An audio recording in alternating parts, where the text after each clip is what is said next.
Hello students, today we'll do first chapter. The name of the chapter is I See Through Her Eyes and the theme of the chapter is Parents' Role in Our Life.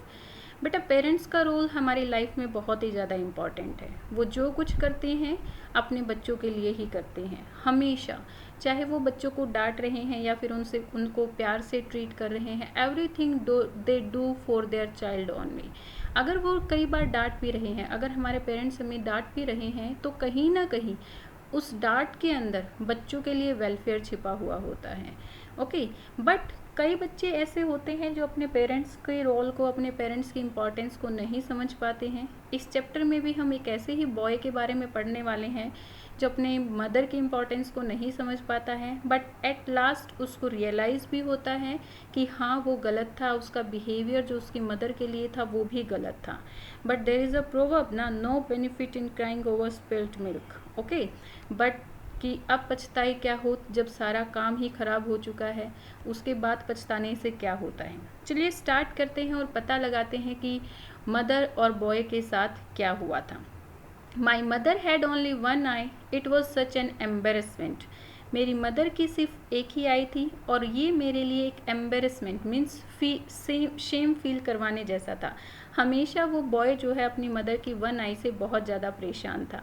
I hated the dark hovel we lived in. I hated the dark hovel, और वो छोटा सा घर, होवल means छोटा सा घर, हट टाइप एक छोटा सा घर, a small dirty damp house that is not fit to live in. Okay, so वो छोटा सा घर, वो डर्टी हाउस जहाँ पर हम रहते थे वो रहने के लिए भी बिल्कुल सही नहीं था। She rain a small shop at the vegetable market, और वो वेजिटेबल मार्केट में एक छोटी सी शॉप चलाती थी। Added to this she was frail and walked with a hunched back, और इसके साथ साथ वो फ्रेल मीन्स थिन, बहुत ज़्यादा पतली थी, बहुत ज़्यादा थिन थी, और उनके बैक पर एक हॉन्च भी था। ये देखिए बेटा, ये होता है हॉन्च। ओके ओके, कुबर जिसको कहते हैं हिंदी में। She collected green leafy vegetables like spinach and in fact anything such to sell for the money we needed. वो जो है ग्रीन लीफी वेजिटेबल्स को कलेक्ट करती थी, इनफैक्ट स्पिनच और दूसरी जितनी भी, इनफैक्ट दूसरी जो भी उन्हें वेजिटेबल्स मिलती थी जिनकी हमें ज़रूरत होती थी पैसे कमाने के लिए, उन सबको वो कलेक्ट करती थी और वेजिटेबल मार्केट में उसे सेल करती थी। I remember that it was a field day. Field day means sports day.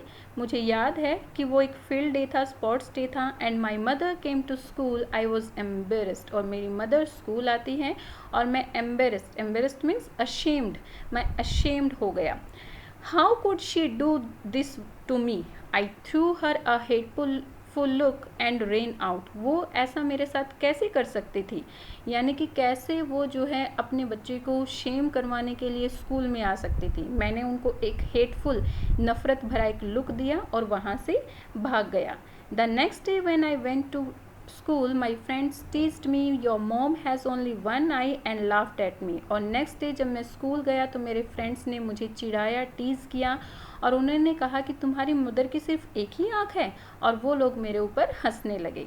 I wish that my mother would just disappear from this world, और मैंने विश की कि काश मेरी मदर इस वर्ल्ड से डिसअपियर हो जाए, गायब हो जाए। देखिए बेटा कितनी बुरी विश की थी उस बच्चे ने।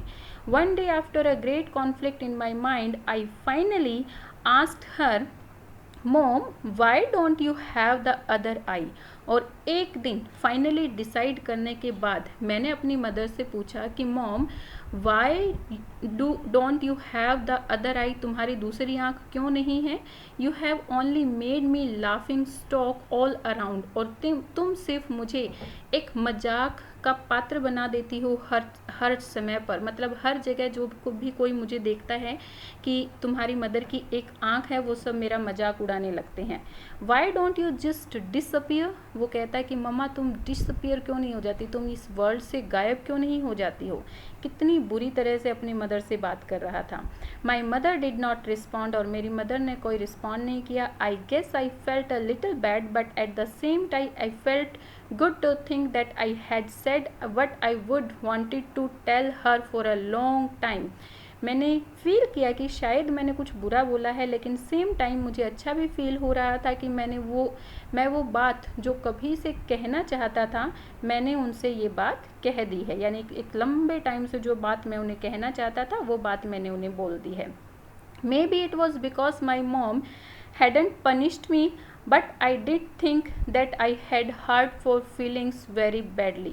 Maybe इसकी वजह से मेरी मदर ने मुझे पनिश नहीं किया, but I think that I had hurt her feelings very badly. लेकिन मुझे लगता है कि मैंने उनकी फीलिंग्स को बहुत बुरी तरह से हर्ट किया है। Okay, the night I wake up and went to kitchen to get a glass of water. और उसी रात मैं उठा और किचन में एक पानी का एक ग्लास लेने के लिए गया। My mother was crying there so quietly as if she was afraid that she might awaken me. और मेरी मदर वहाँ पर रो रही थी, इतनी चुपके से रो रही थी कि उन्हें ये डर लग रहा था कि कहीं उनकी रोने की आवाज़ सुनकर मैं जाग ना जाऊँ। I took a look at her and then turn away. मैंने उनकी तरफ देखा और फिर वहाँ से चला गया। मीन्स उस टाइम पर भी उस बॉय ने एक वर्ड भी अपनी मदर को नहीं कहा कि हाँ उन्होंने उसकी फीलिंग्स को हर्ट किया था, कि भाई कंसोल करें, कि सॉरी बोले मदर मैंने रॉन्ग बोला है, बट नहीं, एक वर्ड भी अपनी मदर को नहीं बोला। Because of word I had said to her earlier, there was something pinching me in my corner of my heart. So even so, I despised my mother who was carrying out of her one eye. So I told myself that I would grow up and become so successful because I hated my one-eyed mom and I would despair poverty because of what I had said to her earlier. और जो मैंने उन्हें पहले कहा था, there was something, इस वजह से कुछ पिंच हो रहा था मेरे अंदर भी, यानी कुछ मुझे मेरे दिल के किसी कोने पर मुझे बुरा लग रहा था।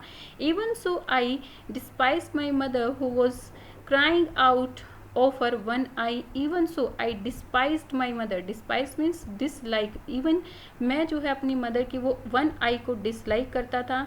सो मैंने अपने आप से कहा कि मैं बड़ा होकर बड़ा होऊंगा और एक सक्सेसफुल पर्सन बनूंगा, क्योंकि मैं अपनी मदर की वन आई से हेट करता था और मैं उस पॉवर्टी से भी हेट करता था जिस पॉवर्टी में हम लोग रह रहे थे, जिस गरीबी में हम लोग रह रहे थे, उस गरीबी से भी मैं हेट करता था।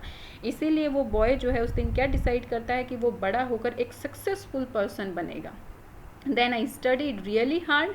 I left my mother and came to Seoul and went on with my studies and got a job of a lecturer in the Seoul University with all the confidence I had.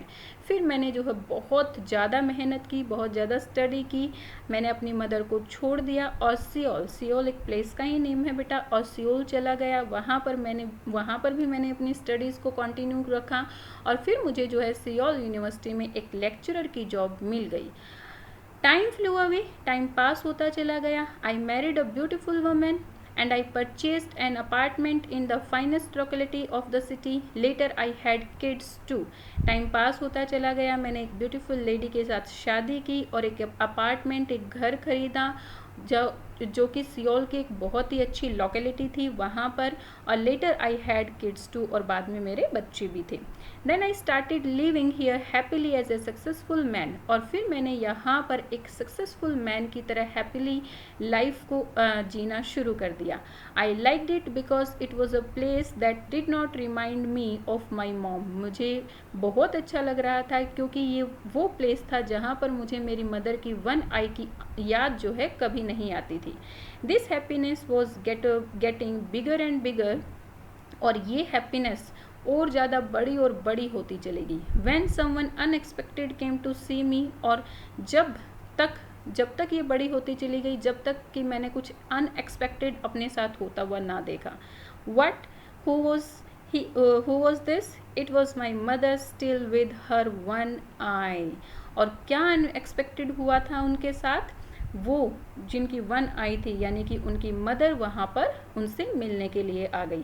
I felt as if the whole sky my was falling apart on me, और मुझे ऐसा feel हुआ कि पूरा का पूरा आसमान ही मेरे ऊपर गिर रहा है। My little girl ran away scared of my mom's eye, मेरी लिटिल गर्ल वहाँ से भाग गई और मेरी मदर की जो वन आई थी उससे डर गई. And I asked her who are you, don't know you, to take it real, I screamed at her. और मैंने उनके ऊपर चिल्ला कर कहा, शाउट करते हुए, चिल्लाते हुए कहा कि तुम कौन हो, तुम यहाँ क्यों आई हो, तो मैं तुम्हें नहीं जानता, तुम यहाँ से चली जाओ. How dare you come to my house and scare my daughter, तुम्हारा मेरे घर के अंदर और मेरे घर के अंदर आने का साहस कैसे हुआ और कैसे मेरी डॉटर को डराया. Get out of here now. And to this my mother quietly answered, oh I am sorry.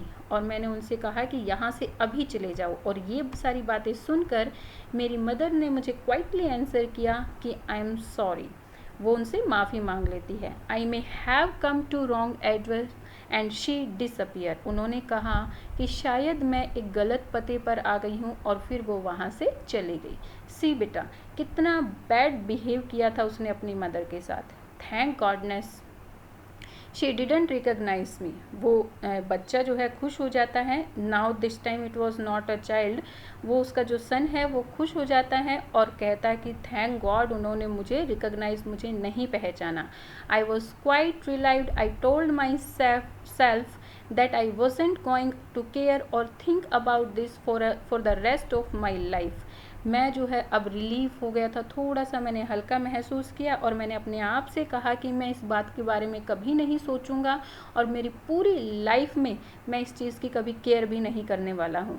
Then a wave of relief came upon me. One day a letter regarding to the school alumni reunion came to my house. फिर एक दिन जो है मेरे घर एक letter आया school alumni reunion के लिए. एलुमनाई मीन्स पुराने जो ओल्ड फ्रेंड्स होते हैं बेटा, स्कूल फ्रेंड्स जो होते हैं, ठीक है, farmer students of the school और कॉलेज. ठीक है, स्टार्टिंग के जो स्कूल और कॉलेज के जो स्टूडेंट्स होते हैं, दैट इज़ कि स्कूल रीयूनियन एलुमनाई के लिए मेरे पास एक लेटर आया. Reunion means coming together after a long period of separation. Separation के बाद, एक लंबे पीरियड के सेपरेशन के बाद वापस से मिलना, यानी कि सभी स्कूल्स के फ्रेंड्स जो है मिलना चाहते थे. I like to my wife saying that I was going on a business trip. मैंने अपनी वाइफ से झूठ बोला और कहा कि वो मैं एक बिजनेस ट्रिप के लिए जा रहा था. After the reunion I went down to the old shack. और रीयूनियन के बाद, यानी कि सबसे मिलने के बाद, मैं जो है अपने पुराने उसी ओल्ड शेक, पुराने घर में चला जाता हूँ. That I was to call a house, जिसको हम कभी घर कहा करते थे. And there I found my mother on the cold ground. और वहाँ पर मैंने देखा कि मेरी मदर जो है ग्राउंड पर लेटी हुई थी.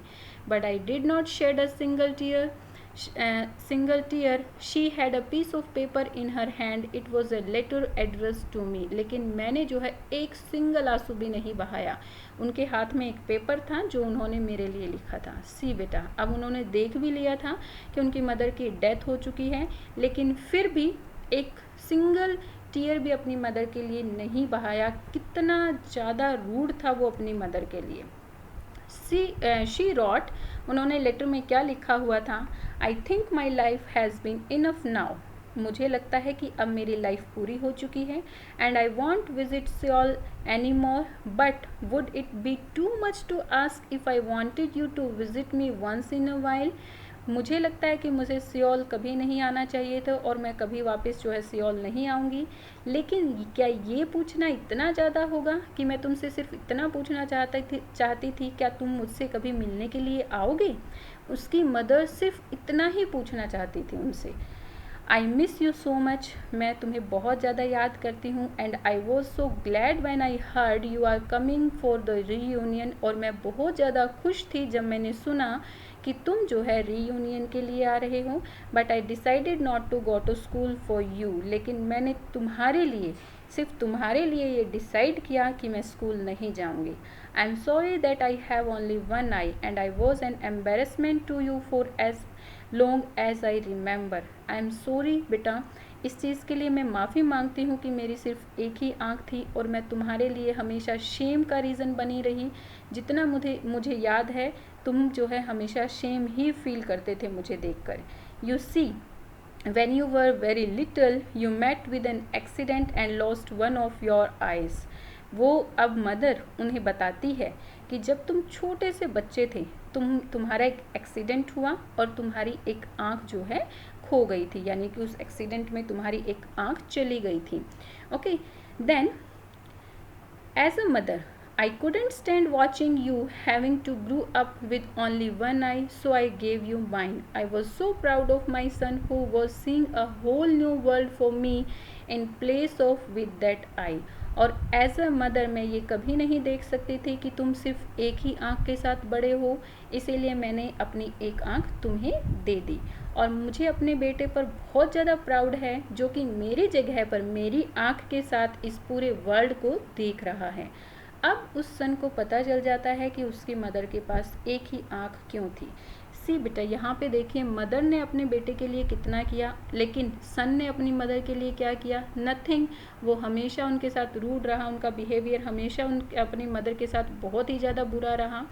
आई was never upset at you for anything you did. फिर उसकी मदर आगे लिखती है कि तुमने मेरे साथ जो भी कुछ किया मैं उसके लिए कभी तुमसे दुखी नहीं थी. The couple of times that you were angry with me I thought to myself it's because he loves me. और वो टाइम जब तुम मुझसे गुस्सा करते थे उस टाइम भी मैं यही सोचती थी कि तुम इसीलिए गुस्सा कर रहे हो क्योंकि तुम मुझसे प्यार करते हो, क्योंकि हम जिन्हें प्यार करते हैं उन्हीं से गुस्सा कर सकते हैं. I miss the times when you were still young and around me. आगे वो लिखती हैं कि मैं उस टाइम को बहुत ज़्यादा मिस करती हूँ जब तुम छोटे से बच्चे थे और हमेशा मेरे पास रहते थे. I miss you so much, I love you, you mean the world to me. मैं तुम्हें बहुत मिस करती हूँ, मैं तुम्हें बहुत प्यार करती हूँ और तुम मेरे लिए पूरा का पूरा संसार हो. My world shattered. अब ये वर्ड हैं उस बॉय के कि मेरा जो वर्ल्ड था वो पूरी तरह से टूट जाता है. Shattered means broken into pieces, पूरी तरह से टूट जाता है. अब उस बॉय को रियलाइज़ होता है कि हाँ, कि कितना बुरा बिहेवियर किया उसने अपनी मदर के साथ. उनकी मदर ने उन्हें वन आई भी दी, लेकिन उनका बिहेवियर बहुत गंदा था अपनी मदर के साथ. Then I cried for the person who lived for me, my mother. अब मैं उस पर्सन के लिए रोया जो हमेशा मेरे लिए जिया, और वो कौन थी? My mother. इस तरह से यहाँ पर चैप्टर ख़त्म हो जाता है बेटा. और इस चैप्टर में हम देखते हैं कि लास्ट में ये जो बच्चा है अपने एक्शंस पर, अपने बिहेवियर पर रिपेंट करता है, लेकिन अब उसका रिपेंट करने का, पछताने का कोई फ़ायदा नहीं था क्योंकि टाइम जा चुका था. उसकी मदर भी अब उसके पास नहीं थी. ओके बेटा, सो इस चैप्टर से हमने क्या सीखा, क्या सीख मिली इस चैप्टर से? हमें इस चैप्टर से हमने यही सीखा कि हमें जो है, हम जो भी कुछ बोलते हैं, थिंक बिफोर यू स्पीक. जो भी कुछ हम बोलते हैं, चाहे वो किसी को, अपने पेरेंट्स को हैं या किसी दूसरे को हैं, जो भी कुछ हमें बोलते हैं उससे पहले हमें बोलने से पहले सोचना चाहिए उसके बारे में. और हमने सीखा कि हमें जो है अपने पेरेंट्स की केयर करनी चाहिए, उनकी इम्पोर्टेंस को समझना चाहिए, उनकी रिस्पेक्ट करनी चाहिए, उन्हें ओबे करना चाहिए. ओके बेटा, today will do up to here. Thank you, bye bye, keep learning.